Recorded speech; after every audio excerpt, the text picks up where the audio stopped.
আসন্ন মোটর শ্রমিক ইউনিয়নের ত্রিবার্ষিক নির্বাচনের আচরণবিধি লঙ্ঘনের অভিযোগ মোহাম্মদ আব্বাস আলীর বিরুদ্ধে। তাসনিম মহসিনের ভিডিও চিত্রে দেখুন বিস্তারিত। প্রতীক বরাদ্দের আগেই পোস্টার ব্যানারে নিজের ইচ্ছেমতো বাঘ মার্কা প্রতীক নিয়ে প্রচারের অভিযোগ মোহাম্মদ আব্বাস আলীর বিরুদ্ধে। আসন্ন 5 ফেব্রুয়ারি ঝিনাইদহের কালীগঞ্জ, কোটচাঁদপুর ও মহেশপুর 3টি থানায় মোটর শ্রমিক ইউনিয়নের ত্রিবার্ষিক সাধারণ নির্বাচন অনুষ্ঠিত হতে যাচ্ছে। নির্বাচনের প্রতীক বরাদ্দের তারিখ নির্ধারণ করা হয়েছে 21 জানুয়ারি।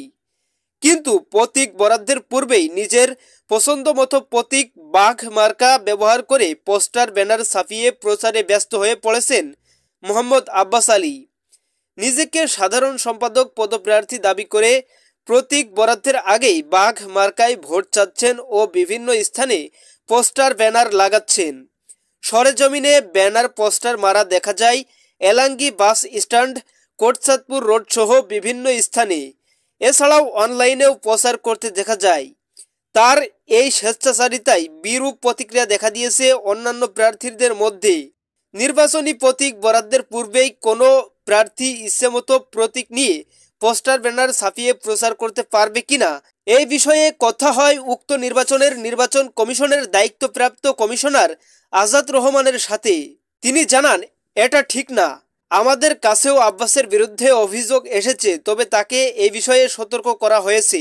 তিনি কোনোভাবেই প্রতীক বরাদ্দের পূর্বে প্রতীক নিয়ে অনলাইন বা পোস্টার ব্যানারের মাধ্যমে প্রচার করতে পারবেন না।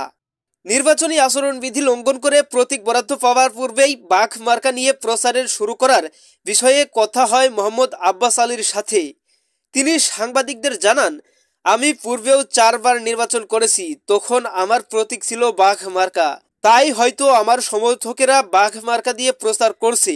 তাছাড়া আমি জানিও না কোথায় কারা পোস্টার ব্যানার মেরেছে।